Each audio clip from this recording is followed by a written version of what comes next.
আসসালামু আলাইকুম। আমি আপনাদের মাঝে নতুন আরেকটি রেসিপি নিয়ে এসেছি। রেসিপিটি হচ্ছিল এটা পুঁইয়ের শাক। দেখতে পাচ্ছি পুঁই শাক কী করে রান্না করবো সেটাই আপনাদের মাঝে আজকে শেয়ার করবো। আর আমার ভিডিওটি দেশ ও দেশের বাইরে থেকে যারা দেখছেন তাদেরকে অসংখ্য অসংখ্য ধন্যবাদ।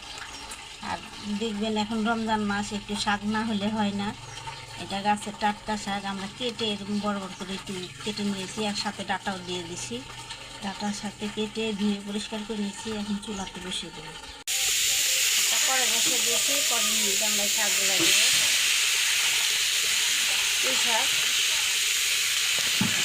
রমজান মাসে পুঁই শাকটা খেতে খুব ভালো হয়। সারাদিন নিজে রাখা করে শাক খেলে একটু খেতে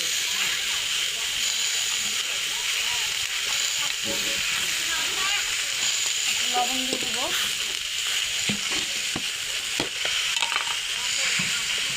লবণটা স্বাদ মতো দেবো, আর কাঁচামরিচ দেবো।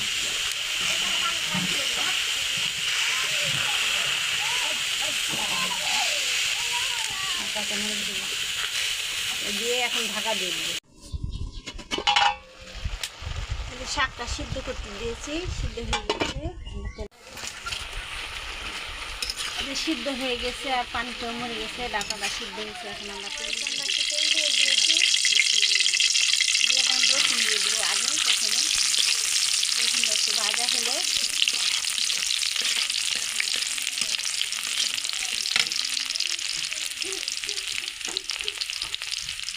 পেঁয়াজ কুচি দিয়ে দেবো।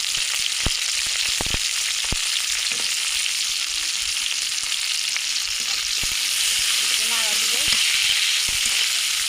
ব্রাউন কালার হওয়া পর্যন্ত নাড়া দেবো।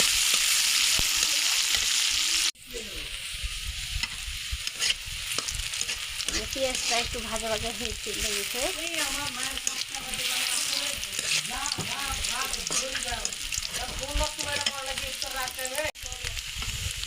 যে পেঁয়াজটা ভাজা হয়ে গেছে, ব্রাউন কালার হয়ে গেছে। এখন এই যে আমরা শাকটা সিদ্ধ করে রেখেছি, এই শাকটা দিয়ে দিই।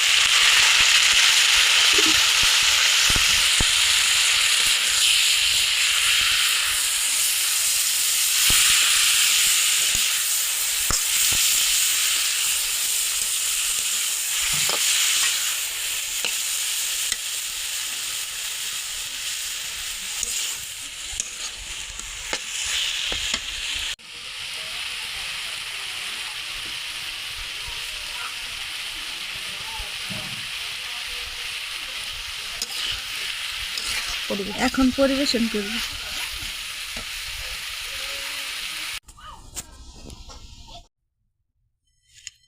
এই যে এভাবে পুঁই শাক রান্না করে খেয়ে দেখবেন কত টেস্টি আর কত ভালো সুস্বাদু হয়। রমজান মাসে একটু শাক হলে বেশি ভালো হয়, বেশি ভাত খাওয়া যায়। আর আমার ভিডিওটি যদি আপনাদের কাছে ভালো লাগে অবশ্যই দেখবেন, আর শুরু থেকে শেষ পর্যন্ত দেখবেন, আর লাইক সাবস্ক্রাইব করে দিবেন।